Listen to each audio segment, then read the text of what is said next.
Right then, quick update. Look what I've managed to find. So that's on its way from the States, hopefully. Don't know how long it's going to take to get here. Hopefully it doesn't get lost. Hopefully it doesn't get stuck in customs. We shall see. Los Angeles Motorcycle Salvage. Man, they've got a lot of spares. Really, really go look and check them out. These don't come up very often, but a couple of things with this one.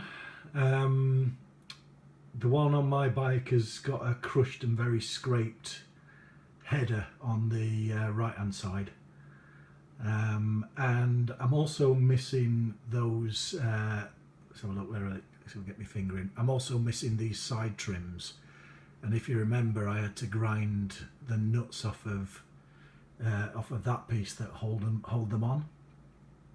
So even if I found some, I can't put them back on.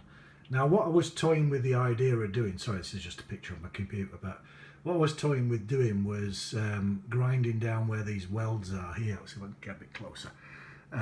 Grinding down where these welds are here, and welding a new piece of pipe on both sides there, and then possibly doing the same where we made those adapter pieces. This was really reasonably priced in the States. The shipping, I'm not even going to talk about the shipping, it's horrendous. But that's just par for the course. It isn't the shop's fault that I live on this side of the pond, and until we get some better agreements between our two countries, we just have to put up with it. So I've been looking for one of these for about a year, and to be honest, the price I paid for it, looking at it with shipping, it's a little bit more than the last one I saw of these in the UK, and it's in better condition, to be honest. So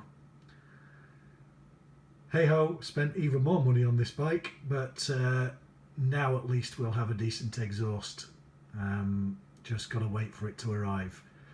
Sorry for the long delay between videos, but it's winter here, it's freezing, the bikes are all hibernating, and so am I. So I'll be back with you, hopefully, stripping this bike down to take the engine out, get the frame apart, and get that frame properly repaired. Then we'll put it back together with the other engine I was showing you. This exhaust, coupled with those cans we bought last year. And let's finally get this thing back on road, and then we'll do our trip to Scotland. Okay, bye for now.